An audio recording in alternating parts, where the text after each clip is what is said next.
There were just a couple things that, as governor, that she's done that I didn't agree with.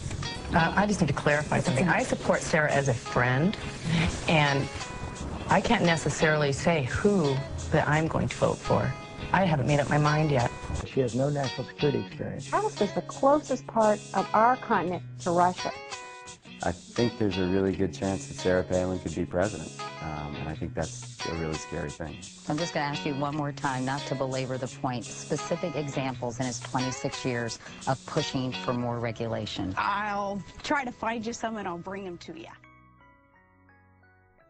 Well, you know, it's something when your friends won't even endorse you for the vice presidency of the United States. Welcome back in. Of course, you guys can reach me, the J. Rouse Show, at live.com. That's the email address. Shoot me your emails, because I know people are upset because I'm talking about the American hero, John McCain, because of that political stunt he pulled in regards to suspending his campaign in order to fly back to Washington to participate in the talks that are happening on Capitol Hill. Talks with a committee that he has no jurisdiction with, that he doesn't serve on. And so you hear people say things like he needs to get back and do his job. Well, guess what? It's not his committee. So anywho, you know, the beautiful thing about radio, or the beautiful thing about a pre-recorded show, is that you could take time off between segments. And that's what I did. I was so upset during the first segment that I decided to stop recording that day, because obviously it's just me. I'm the only person that's doing this. So I don't have a staff that can catch up with all the news. And so I said, look, let me sit back. Let's give John McCain the benefit of the doubt. Let's see if he's sincere with his effort in regards to the bailout, and at that point, then I can reassess, sit back, and say, okay, the guy was it was a legit move. He did it for all the right reasons, and so, you know, I stand corrected. Well, guess what? I'm not here to report that, because it's exactly what I thought it was. It's exactly what I thought it was. Now, if you want to crown them, then crown their ass. But they are who we thought they were, and we let them off the hook. Classic. Thank you, Dennis Green. Because John McCain and Sarah Palin, they are who we thought they were. That's right, damn it. And if we vote these clowns into office, then we will be letting them off the hook. So look, a few days have passed since I recorded the first segment of the show. And so now we know exactly what happened in that famous meeting that John McCain attended with the president and Barack Obama. Because as you recall, you know, this meeting was so important that John McCain had to suspend his campaign to attend. Okay? So now, according to those who were in the room, this is exactly what happened. The president opened up the meeting with comments and remarks, and then he turned to Nancy Pelosi, which after the president, she was the most senior rankingest person in the room. She deferred her comments to Barack Obama. Barack Obama said his piece, things that he wanted to say. Then they turned to John McCain. John McCain deferred his comments to the GOP leaders who were in the room.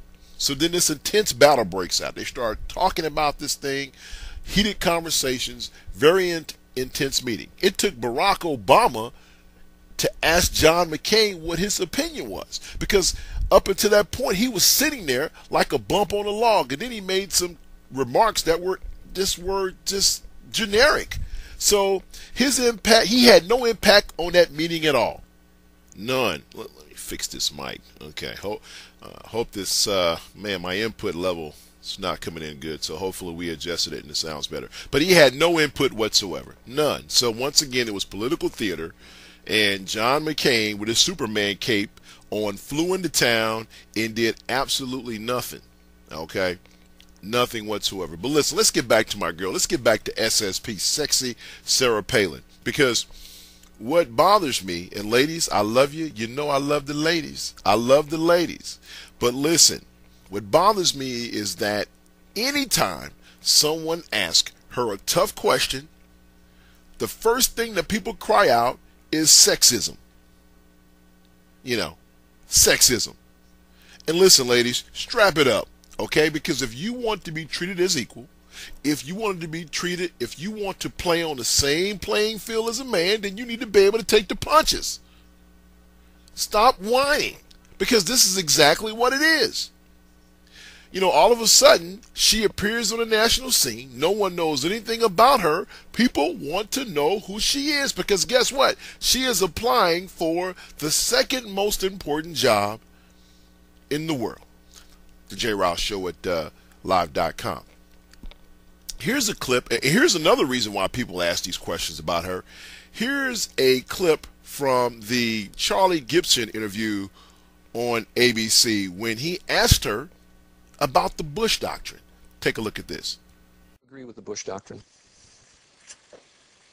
In what respect, Charlie? In other words, I don't know what the hell you're talking about, Charlie. Let's keep watching. His worldview? No, the Bush Doctrine, enunciated September 2002, before the Iraq War. I believe that what President Bush has attempted to do is rid this world of Islamic extremism, terrorists who are hell-bent on destroying our nation. There have been blunders along the way, though. There have been mistakes made. And with new leadership, and that's the beauty of American elections, of course, and democracy, is with new leadership comes opportunity to do things better.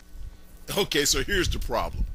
She didn't know what the Bush Doctrine was. And so instead of fessing up at that point, she decided to try to wing it, try to ad-lib. And people, I know folks are saying, well, wait a minute, that's not right. That was a trick question. That was a gotcha question, because there are many Bush doctrines. He was just trying to get her.